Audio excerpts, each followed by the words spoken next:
Hello friends, myself Mitesh Chudasama.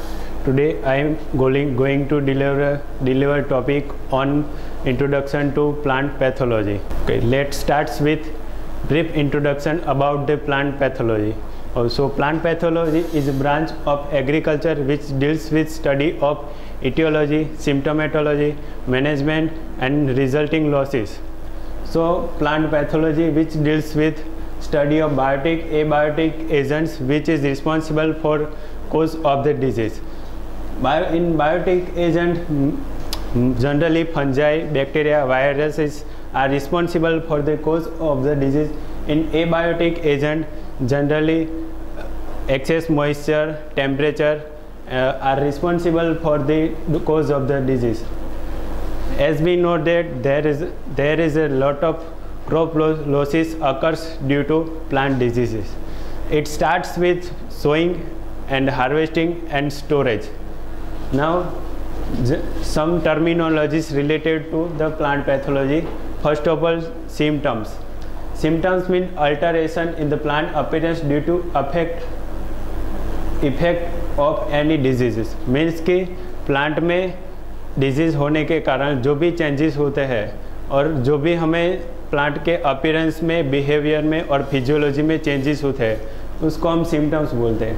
Then science, pathogen और parts और it's product is seen in the host. इसके disease होने के कारण पैथोजन के कोई भी पार्ट्स हो, for example leaves, for example spore है या कोई फ्रूटिंग बॉडी है, जो उसके कारण जो भी हमें लीव्स पर जो हमें देखने को मिलता है उसे बोलते हैं science. Then aetiology, symptomatology, biotroph and saprophytes. Now etiology.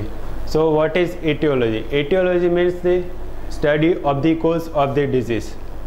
Means कि डिजीज़ कैसे होता है और किसके कारण होता है. जो भी कोजल ऑर्गेनिज्म है रिस्पॉन्सिबल डिजीज़ होने के लिए, उसकी स्टडी जिसमें की जाती है उसको बोलते हैं aetiology. Then symptomatology. Symptomatology means study of systemic development of the disease. Then biotroph. Biotroph means जो लिविंग ऑर्गेनिज्म रिस्पॉन्सिबल है डिजीज़ होने के लिए उसको बायोट्रोप बोलते हैं. Then last one is saprophytes. Saprophytes means जो ऑर्गेनिज्म है वो डेड ऑर्गेनिक मैटर पर डिपेंड करते हैं, उसे बोलते हैं सेप्रोफाइट्स. तो ये स्लाइड है जिसमें आप देख सकते हैं कि ये प्लांट है which is cause due to different diseases. ये प्लांट जो है वो जिसमें अलग अलग डिजीज़ के पैथोजन है उसके कारण इसमें आप देख सकते हो कि ये इन्फेक्शन हुआ है. फॉर एग्जांपल ये है फ्रूट स्पॉट, ये फ्रूट रॉट है, देन ये क्राउन बॉल है, देन ये इसमें ये येलोइंग हो गया है. तो ये येलिंग हुए वो एबायोटिक डिजीज कोजल एजेंट के कारण है. और ये फ्रूट रॉट है, फ्रूट स्पॉट है और एक क्राउन बॉल वो बायोटिक कोजल एजेंट के कारण होता है. Now brief history about the plant disease. तो प्लांट डिजीज़ के हिस्ट्री में देखा जाए तो इन 1845 आयरलैंड में इरिस फेमाइन हुआ गया. इसके कारण Irish famine which is caused due to Phytophthora infestans. यहाँ आप देख सकते हो कि ये जो प्लांट है प्लांट ट्यूबर है जिसमें इरिस फेमाइन डिजीज़ हुआ है, जिसके कारण 1.5 million Irish peoples died due to this disease due to starvation. तो इस फोटोग्राफ्स में आप देख सकते हो कि ये जो प्लांट लीव्स है जिसमें यहाँ इन्फेक्शन लगा हुआ है. ये प्लांट में जो यहाँ ये जो वाइट कलर के है वो फंगल के स्पोर है. और ये नेक्स्ट फोटोग्राफ में आप देख सकते हो कि ये हेल्दी प्लांट्स है और ये इन्फेक्टेड प्लांट्स है. तो ये इन्फेक्टेड प्लांट्स है वो फाइटोप्थोरा इन्फेस्टेंस के कारण हुआ है. और इसमें आप देख सकते हो ये ब्लैक कलर के ये जो डॉट्स हो गए हैं और इसमें जो ये स्लाइस है पोटैटो स्लाइस में, इसमें ये पोटैटो में ये डिजीज़ इन्फेक्शन के कारण ये हुआ है. और another example is two forest trees disease which is caused great economic losses in America. Each Dutch ELM disease and chestnut blight disease. Both were introduced accidentally to the United States and while the former countries its destruction। तो ये disease के कारण United states में भी ये destruction हुआ था। तो ये एग्जांपल है। तो ये ट्रीज है वो ये डच ELM डिजीज़ के इन्फेक्शन है, और ये जो पूरा रो है उसमें भी इन्फेक्शन हुआ है, और ये जो डिजीज़ के अर्लियर सिम्टम्स है। और ये एक ट्विग है, ट्विग में जो डिस्कलरेशन वास्कुलर, इसे वास्कुलर डिस्कलरेशन बोलते हैं, और डिजीज़ इन्फेक्शन के कारण ये इस तरह के आपको सिम्टम्स देखने को मिलते हैं। और ये जो पूरा एरिया है जिसमें ये चेस्टनट ब्लाइट का एग्जांपल है, जिसमें ये जो पूरा का पूरा जो एरिया है वो डिजीज़ इन्फेक्शन के कारण के पूरा का पूरा एरिया है उसमें ये इन्फेक्शन देखने को मिला था। Now what is disease?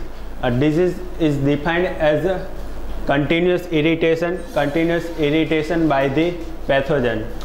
तो पैथोजन वो है उसको हम बोल सकते हैं कि प्राइमरी कोजल एजेंट, और सेकेंडरी के कोजल एजेंट में जो भी पैथोजन है उसका डिसेमिनेशन मीन्स कि स्प्रेड कैसे होता है वो सेकेंडरी कोजल एजेंट हो जाएगा। Disease cause damage by reducing yield and quality of the plants और प्लांट प्रोडक्ट्स, मीन्स कि डिजीज़ में जो भी प्लांट डिजीज़ के कारण उस जो डैमेज होता है और डैमेज के कारण यील्ड लॉस होता है, और यील्ड के क्वालिटी है और प्लांट प्रोडक्ट्स उसमें भी लॉस होता है। Now types of plant disease. तो प्लांट डिजीज़ के टाइप्स क्या है? तो पहला है infectious and non infectious. Infectious means a disease which is caused due to biotic agent. तो बायोटिक एजेंट में a disease which is caused due to fungi, bacteria, viruses and viroids. अगर हमें क्लासिफिकेशन देखा जाए तो disease are classified as a biotic agents, then mesobiotic agents, then abiotic agents. In abiotic agents, generally fungi, bacteria, viruses, fungi, bacteria, protozoas are included, and in mesobiotic, only virus and viroids are these are the non-living form of the pathogen. And in abiotic, generally lack of moisture due to air pollution, high acidity or basicity are responsible for the cause of the disease, which are included in the abiotic agent. Now the causal agent of infectious disease are called as a pathogen. Pathogen which is responsible for the cause of the disease. And susceptible plants, susceptible plant means कि जो भी host है उसमें infection हुआ है उसको बोलते हैं susceptible plants. And microorganism और माइक्रोब्स और पैथोजन भी बोल सकते हैं। Then this disease is caused by parasitic plants. तो parasitic plants are also responsible for the cause of the disease. This photograph shows the different causal agents responsible for the cause of the disease. This one is the fungus, and this one is the head of the nematode, and this one is the stylet of the nematode. Then protozoa, then bacteria are also responsible for the cause of the disease. And this one is viroid. Viroid is nothing but it is an infective form of the RNA, and which is very minute in the size. Now non-infectious disease. First one is तो infectious disease, non-infectious में means कि abiotic agent which is responsible for the cause of the disease. First one is nutrient deficiencies, lack of excess soil moisture, too low or too high temperature, air pollution, soil acidity or alkalinity, then mechanical damage. Nutrition deficiency means due to lack of the any nutrient in the plant, a disease occur. It is called as nutrient deficiency. For example, due to zinc deficiency in rice, Khera disease is observed on the foliage of the leaves. In nutrient deficiency, a lack of essential elements such as iron or zinc may cause plant foliage to yellow. Due to lack of the nutrients, it may show yellow color leaves, that is called as yellowing in plants. Then lack of और excess soil moisture. तो plants में soil moisture ज़्यादा होने के कारण और कमी होने के कारण भी उसमें प्लांट डिजीज़ हो सकते हैं। अगर प्लांट में ड्रेनेज के कारण भी डिजीज़ हो सकते की संभावना है। और टू लो और हाई टेम्परेचर, अगर प्लांट में हाई टेम्परेचर हो गया और लो टेम्परेचर के कारण उसमें चिलिंग इंजरी होता है, जिसके कारण प्लांट में डिजीज़ होने की संभावना है। Then air pollution, ozone, sulphur dioxide and automobile exhaust are responsible for this disease agent. Then soil acidity and alkalinity, adverse soil pH and can also injure for the disease development. Then mechanical damage, in this griddling from roots, nylon twines, then injury from the construction, which are also responsible for the disease development. This photograph shows the yellowing of the plant occurs due to iron deficiency in the plant. Then this one is occurs due to ozone. Then now biotic diseases. Biotic disease occur when a host plant is invaded by a living organism. इसके plant में जो भी living organism के कारण disease infection होता है उसको बोलते हैं biotic disease. Most of this organisms are microbes, can also refer as parasite.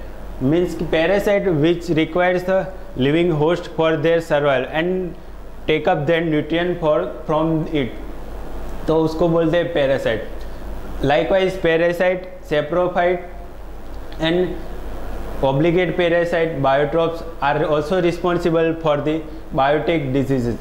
A host is plant which has been invaded by the parasite. तो जो भी पैरासाइट है, पैरासाइट फॉर एग्जाम्पल वायरस है, वायरॉइड है, fungi, bacteria, this are the parasites which invade the host.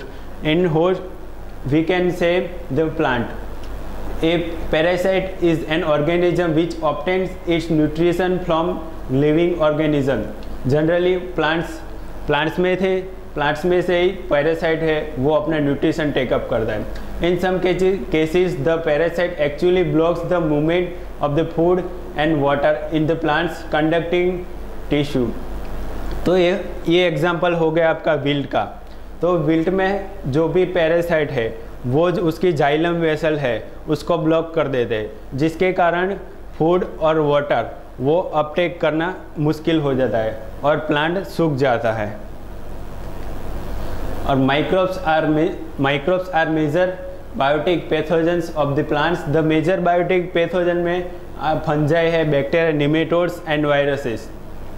Less commonly phytoplasma है, mycoplasma है और virus है, वो भी रिस्पॉन्सिबल है, पर उसके कारण डिजीज कम देखने को मिलते हैं। पर मेजर कोजल एजेंट में है तो fungi, bacteria, virus and virus.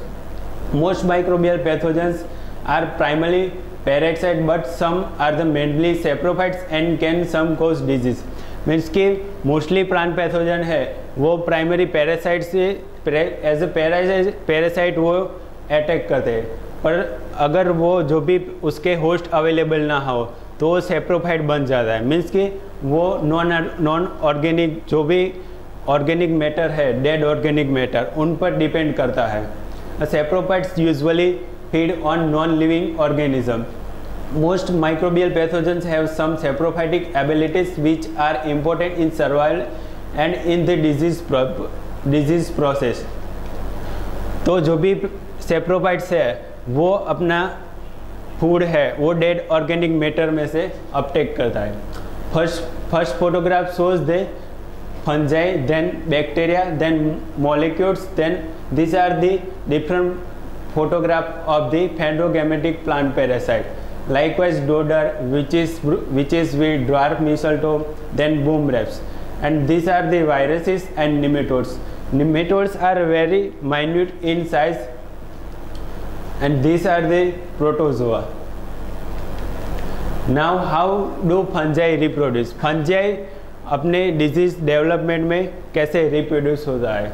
Fungi which is reproduced by spores, sclerosia, mycelial fragments, which are responsible for the development of their structure.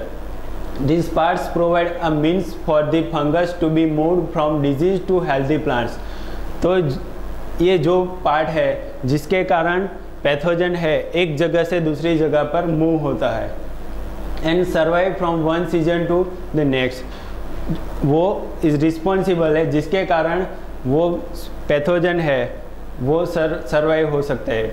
For example वो स्पोर के द्वारा भी सर्वाइव हो सकते हैं. Then sclerotia, mycelial fragments, these are also responsible for their survival. Now spores, a fungal spores can be compared to seed in higher plants. तो spore क्या है? तो लाइकवाइज सीड स्पोर ऐसा स्ट्रक्चर है जिसके कारण जो फंगस है उसमें से पूरा पैथोजन ग्रो होता है. A fungus can produce millions of spores which are too small to be seen with the naked eye. तो फंगल के जो भी ये स्पोर है which are too smalls and microscope, generally microscope is used for to visible their spore. Each fungus species produce a spore or group of spore which is different from that of all the other species. तो species fungal के कौन सी species है, species wise वो अलग अलग shape and size के spores develop करते हैं. Now sclerotia, the mycelium of the fungi becomes hard and forms reproductive structure known as sclerosia. तो अगर जो भी पैथोजेंस के स्पोर है, फॉर एग्जांपल फंजाई के स्पोर है, वो जब भी उसके सर्वाइवल के लिए होस्ट नहीं मिलेगा तो वो एक डोर्मेंट स्ट्रक्चर डेवलप करता है, उसे बोलते हैं स्क्लेरोसिया. तो ये फंजाई का स्क्लेरोसिया हो गया. तो which is black and hard in structure, and first one is hypha. Hypha is a fruiting body of the fungi. Then rhizomorph and mycosclerosia, these are already dormant structure of the fungi. Then mycelial fragments, some fungi are spread from one area to another by fragments of their mycelium. Mycelium, it is nothing but it is a fruiting body of the fungi. Mycelium can be divided as septate mycelium, then aseptate mycelium. From it develops their vegetative structure and which is responsible for their reproduction. This photograph is a oospore, then chlamydospore and perithecium. Oospore, it is a sexual spore of the fungi, then chlamydospore, it is a resting spore of the fungi, and this one is a fruiting body of the fungi, and these are the very minute spore of the fungi, and this one is the whole of their fruiting body, and from it after the maturation it burst, and from it this portion it spread from the one part to the another part. Now other dormant structure include the hypha, sclerosia, then microsclerosia. Now factors affecting the survival of the pathogen in the soil. First one is the physical factor, then chemical factor. In physical factor, high temperature, irradiation, desiccation and anaerobiosis are the responsible for the survival of the pathogen. In chemical factor, antibiotics, antagonistic chemicals which is produced by another microbes which are responsible for their survival. In biotic factors, parasitism, predation produced by the microflora and microfauna. These are the spores by which fungals spread from the one place to another place. Then these are the zoospores. Now disseminating agents for responsible for the spread of the disease. Disseminating means कि fungus के spore है एक जगह से दूसरी जगह किस तरह वो स्प्रेड होते हैं. तो फंगस स्पोर मस्ट, तो उसके कोई भी फंगस हो उसके सर्वाइवल के लिए उसको स्प्रेड होना या फिर उसका डिस्पर्सल होना वो ज़रूरी है.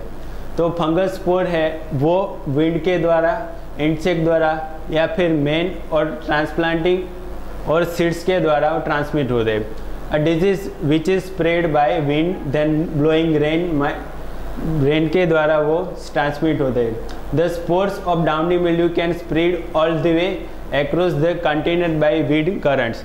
तो डाउनी मिल्ड्यू के स्पोर्स है वो एक कंटिनेंट से दूसरे कंटिनेंट में विंड के करंट के द्वारा वो ट्रांसमिट होते हैं। और डच ELM डिजीज़ है उसके स्पोर है वो एक ट्री से दूसरे ट्री से स्प्रेड होते हैं इंसेक्ट द्वारा। तो this are the different disseminating agents responsible for the spread of the disease. First one is the insect. These are the different insect for the responsible for the spread of the disease. This one is the leafhopper, then whitefly, then these are the aphids, which are the insects responsible for the disseminating agent. Then fungi में example है Olpidium and Spongospora कि जिसके द्वारा वो spread होता है। Then parasitic plants, तो phanerogamic parasitic plants में कस्क्यूटा है, डोडर है, जिसके द्वारा वो डिसेमिनेशन होता है। Then mites, this are also responsible for the dissemination of the disease. Then this are the photograph of the nematode by which disease is spread from one place to another place. So these topics includes a different terminology, then how fungi is reproduced, then different disseminating agents responsible for the cause of the disease, and then survival and dispersal of the disease. Thank you.